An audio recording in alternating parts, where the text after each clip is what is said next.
Demoledora defensa, última defensa de la abogada de Luis Rubiales, que hoy se ha ganado su sueldo, se ha ganado todo el sueldo que no se había ganado en el interrogatorio a Jenny Hermoso, que lo vimos, lo analizamos en este canal y vimos cómo no fue tan fina a la hora de, quizás demasiado respetuosa a la hora de desmontar el relato de Jenny Hermoso.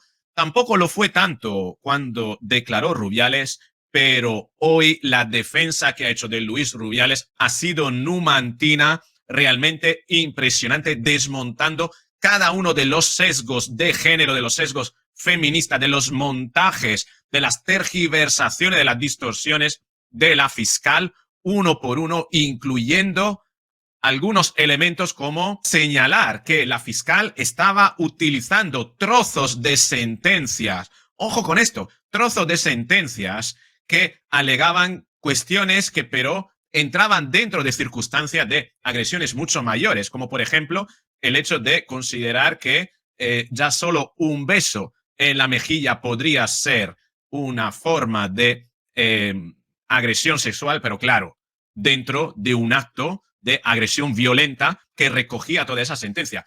Tremendo, tremendo todo lo que ha señalado, todos los sesgos de género, todas las falacias, y ha dejado realmente a la altura del betún a la fiscal feminista.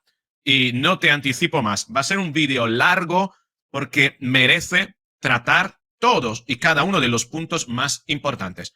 Además que, como recordarás si viste el vídeo de la acusación, del alegato final de la fiscal hizo un poquito de todo, fue bastante mezquina, utilizó muchas falacias para desacreditar incluso al perito porque no tenía un título, en comparación con el otro que además tenía un título superior. Fue realmente increíble. Pero es más, una fiscal que se había basado en la reparación del daño en cuestiones tan sumamente comunistas o socialistas como la diferencia de clases, ¿no? En el sentido de que, claro, prácticamente Rubiales debería ser culpable por el beso no consentido, por pertenecer al colectivo de hombres, ¿no? Y, por tanto, ir en contra de una mujer que es un género, por así decirlo, inferior, porque tenía una superioridad jerárquica con respecto al empleado proletario que es la futbolista. Y porque, claro, como gana mucho dinero, también tiene que reparar el daño a nivel de responsabilidad civil porque gana más dinero. Es decir, toda una serie de sesgos, de falacias propias de la lucha de clase que utilizan precisamente de obrero a empresario, de pobre a rico y de mujer a hombre. Todos esos conceptos propios de la retórica comunista de los que inyectó todo su alegato final, un alegato final totalmente adoctrinado, totalmente ideologizado, y que hoy la abogada de Luis Rubiales ha desmontado parte por parte. La abogada ha estado hablando prácticamente 1 hora y media, pero bueno, nosotros no haremos el vídeo tan largo, nos centraremos en los elementos principales. Pero ojo, cuidado, porque esta defensa, tal como la ha hecho esta abogada, podría valerle a Luis Rubiales la absolución, porque en el fondo hay un elemento que es fundamental, al menos en la parte de la agresión íntima, y es el hecho de que en ningún momento, y ojo con lo que te voy a decir, en ningún momento se puede atestiguar que ese beso fuera no consentido, es decir, no hay demostraciones fehacientes de que indiquen que ese beso no fuera consentido. Y eso es lo fundamental.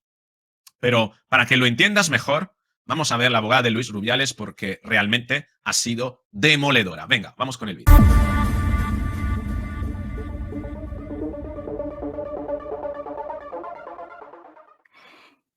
Finalmente aquí, claro, la señora fiscal, que agota todos los argumentos de la defensa, dice, vamos a aceptar efectos dialécticos que el señor Rubiales pidió permiso y que ella consintió.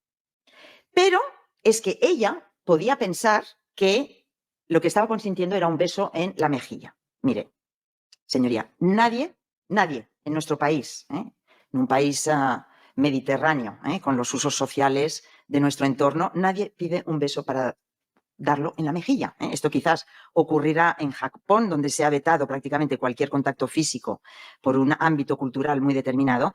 Lo que dice aquí la abogada es importantísimo porque los besos, además, en la mejilla son obvios en actos de premiación como estos. Se estaban abrazando y besando con varias. Es decir, tú no pides un permiso para un beso que sabes que en esa ocasión se va a dar si es en la mejilla. Si lo pides porque va a ser diferente el lugar donde lo vas a dar el beso, ¿no? Y tampoco es que si no, que tenemos que procedimentalizar todas las... ¿Te puedo dar un beso? Sí. Ay, no, pero no me esperaba que me lo dieras ahí. Pues, delito. No, ¿te puedo dar un beso en los labios? Sí, pero ¿cómo? ¿Solo labio con labio, solo labio superior y labio inferior? Pero voy a tener pintalabio, no voy a tener pintalabio. Te puedo manchar. Es decir, si entramos a especificar cosas, nunca estaremos conforme con nada. Siempre habrá motivos para denunciar a alguien por algo, ¿no? Por consiguiente, señoría, entiendo que se ha acreditado que hubo consentimiento de la señora Jennifer Hermoso para que diera el beso. Para defender la bondad procesal de la pregunta se dice, bueno, como se solicita una cantidad en concepto de responsabilidad civil, es relevante conocer la capacidad económica del señor Luis Rubiales. Yo creo que, no sé, me han cambiado las normas de valoración de la responsabilidad civil. La responsabilidad civil, la indemnización por daños morales, no se determina por la capacidad económica del acusado. Eso pasa con la multa. Es absolutamente irrelevante. Tremendo esto, ¿eh? Tremendo. Es decir, esto se nota el sesgo social comunista de la fiscal que atenta contra la libertad de Luis Rubiales, no solo por ser hombre, no solo por ser jefe o empresario, sino por tener más poder adquisitivo. ¿Qué puede haber de más mezquino que introducir la ideología de la lucha de clases en una causa judicial como arma de acusación? Tremendo. Daño moral se cuantifica de acuerdo con la gravedad de la conducta desplegada por el acusado. Obviamente. Y después por, bueno, los perjuicios causados a la víctima. El quantum es exactamente igual, se tenga una posición económica holgada que si se vive en la indigencia. Dice, es como si tuviéramos a Irene Montero, a Pablo Iglesias, a Ione Belarra, a toda esa chusma juzgando, que decir, operando como abogados en una causa. Que es increíble. No, tiene que pagar porque es rico. Quiere decir, entonces, va a tener más probabilidad de ser juzgado culpable simplemente porque es hombre, porque tiene un cargo superior y porque su cargo tenía unos ingresos que le convierten en persona rica respecto a la jugadora. Tremendo, ¿no? Que este sesgo, ese prejuicio, tiene que convertirse en un elemento para vulnerar económicamente al acusado, ¿no? Y, claro, aquí las acusaciones dicen, solamente con la declaración de la señora Jennifer Hermoso, usted, encargado del enjuiciamiento, ya puede dictar una sentencia condenatoria. Pero esto no significa que haya que otorgar por imperativo legal crédito al testimonio. Que es posible que no se confiera capacidad convictiva a la declaración de una víctima cuando, por el resto del acervo probatorio, esa credibilidad tiene fisuras y, por consiguiente, genera en el juzgador una nota de incredibilidad. Voy a ir ahora con el segundo apartado de los argumentos en defensa de la absolución del señor Rubiales por el delito de agresión sexual. Y es que voy a defender aquí, señoría, que no estamos ante una conducta, la de dar un beso, aunque no haya consentimiento, que atente contra la libertad sexual. Pues, ¿y por qué? ¿Por qué no? ¿Por qué esto no es forzosamente una agresión sexual?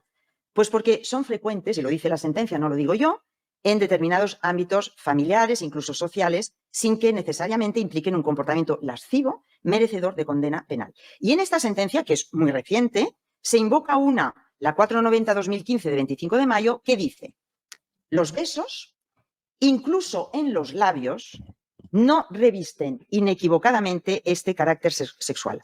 Habrá de estarse a las circunstancias concurrentes del caso, el contexto, en los que el acto tiene lugar para valorar su connotación sexual. Otra. sentencia Tribunal Supremo 103/2012 de 27 de febrero. Dice, cabe admitir que el hecho de besar es equívoco, ya que puede estar provocado por una mera muestra de afecto, de uso frecuente en el contexto de relaciones de amistad, afectividad o familiaridad, sin ninguna vocación de prolongarse en comportamientos directamente sexuales.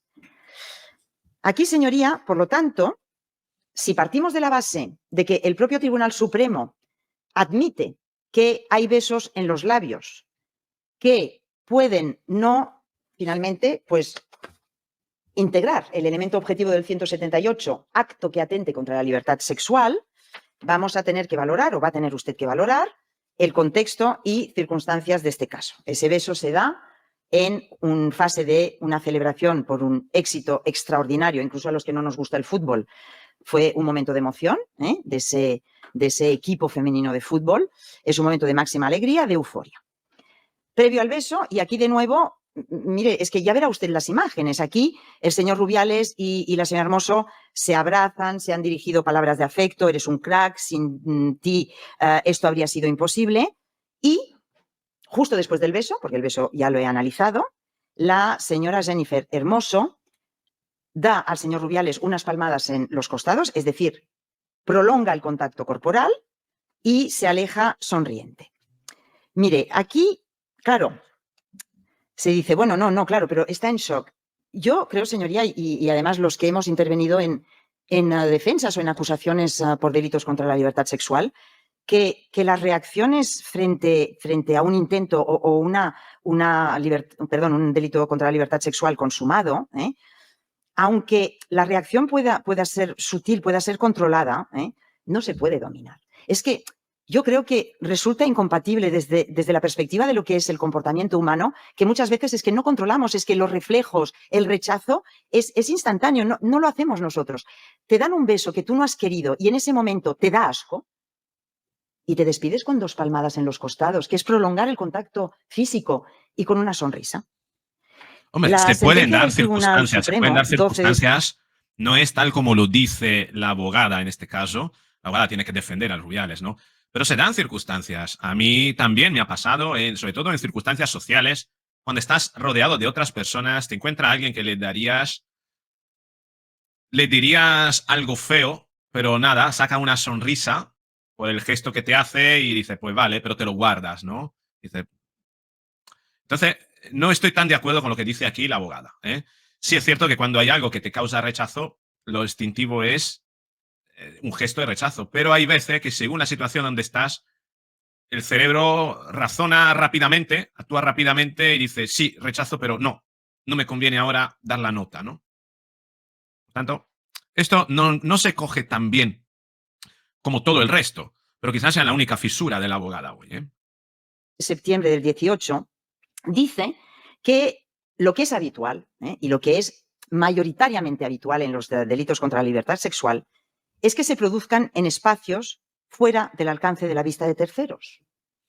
También nos tenemos que plantear esto. Un delito de agresión sexual con la conciencia de agresión sexual. Ya no me meto en elemento subjetivo, porque es verdad, no hace falta, pero sí que hay que poder valorar por el sujeto activo que tu conducta va a ser invasora de esa indemnidad sexual.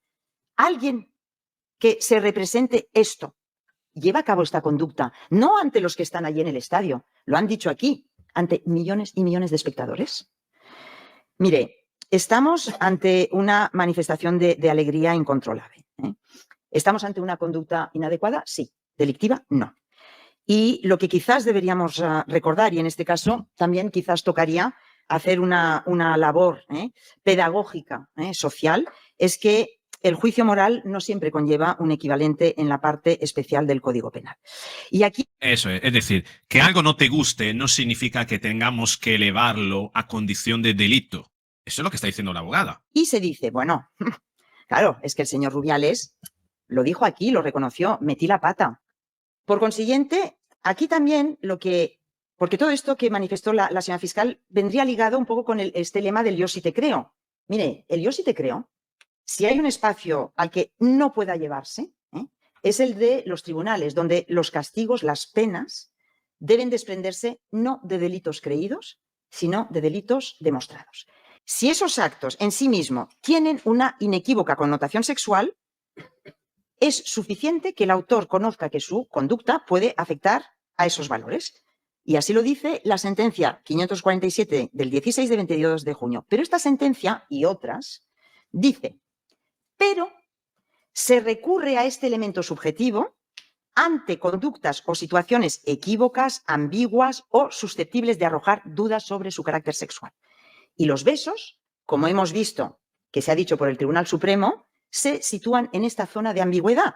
Por lo tanto, ustedes, los jueces, van a tener que indagar la razón o el móvil que determinó esa conducta y van a tener que tomar en consideración, lo he dicho, el contexto, la relación entre víctima y acusado, los usos y costumbres del entorno personal, familiar, social, porque el beso puede ser un signo o muestra natural de afecto o de cercanía.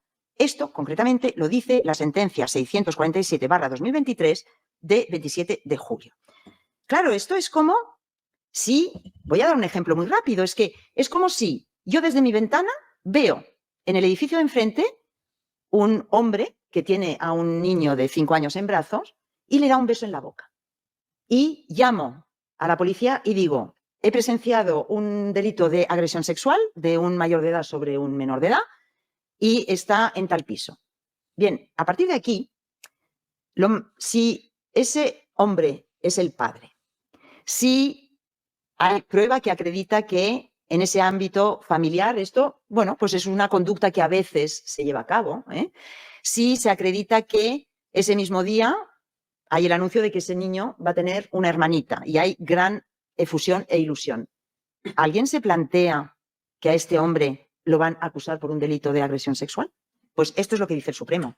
Cuando estamos en esas zonas ambiguas, claro que hay que averiguar el ánimo libidinoso. Y entonces, claro, aquí, como esto no nos lo planteamos desde las acusaciones, resulta que en sus escritos de acusación, en la conclusión primera, cosa también que realmente me llama la atención, porque yo, todos los escritos de acusación que hago yo o que hacen contra mis clientes en materia de agresión sexual, en todo se pone el ánimo.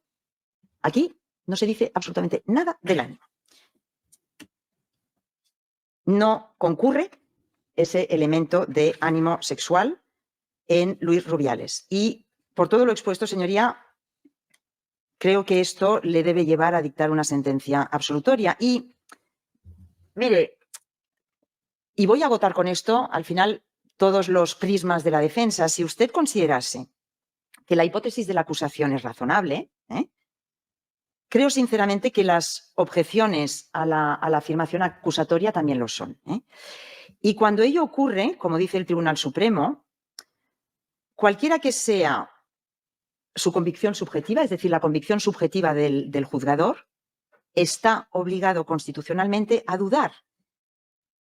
Y en este caso, yo creo como mínimo que estamos ante una incertidumbre objetiva que hemos fundado sobre prueba practicada en el acto del juicio oral y que también como mínimo le tiene que llevar a dudar. Y esto que dice, esto último que dice la abogada es determinante porque no se va a poder condenar a una persona, el juez no puede hacerlo si después del juicio sigue nutriendo alguna mínima duda acerca de los hechos. Y la verdad que, tal como han sido expuestos, la duda es objetiva. Estamos ante una situación de incertidumbre donde, como te decía al principio, no es posible esclarecer ni la falta de consentimiento ni el consentimiento. Si bien existen pruebas que se han mostrado sobre el consentimiento del beso, no existen pruebas acerca de las pruebas que tratan de refutar o los argumentos que tratan de refutar ese consentimiento no son suficientemente sólidos y no se basan en hechos fehacientes por el que definitivamente el juez pueda determinar sin ánimo de duda, es decir, sin la sombra mínima de duda de que no hubo consentimiento y por tanto, si no se puede determinar, y esta es la tesis de la abogada, no va a ser posible acusar condenar a Luis Rubiales por agresión sexual. ¿Qué te parece todo esto y sobre todo qué te parece la forma que ha utilizado la abogada para desmontar todos los argumentos de la fiscal? La verdad que ha sido increíble. A mí me ha encantado escucharla y yo creo, después de haber visto todo esto, que Luis Rubiales no será condenado por agresión sexual. No sé si lo será por coacciones. También es cierto de que no haber habido el primer delito es difícil que sea condenado por el segundo también. Pero puede ser que sí, porque ante el miedo de que hubiese ese primer delito, practicaron una serie de acciones. Pero bueno, veremos. Me gustaría saber qué es lo que opinas tú. ¿Qué opinas sobre la defensa última, la alegación final, como se llama técnicamente, de la abogada? ¿Qué opinas sobre la manera que ha utilizado para desmontar cada uno de los puntos de la fiscal? Y sobre todo, ¿crees que definitivamente Luis Rubiales será condenado? Sí, ¿no? Espero en los comentarios. Si te ha gustado el vídeo, dale al me gusta, compártelo, suscríbete, activa la campanita y así nos veremos, te llegará el aviso para vernos en el próximo vídeo, en el próximo directo que vaya a publicar, que vaya a emitir. Con esto es todo, un beso. Chao.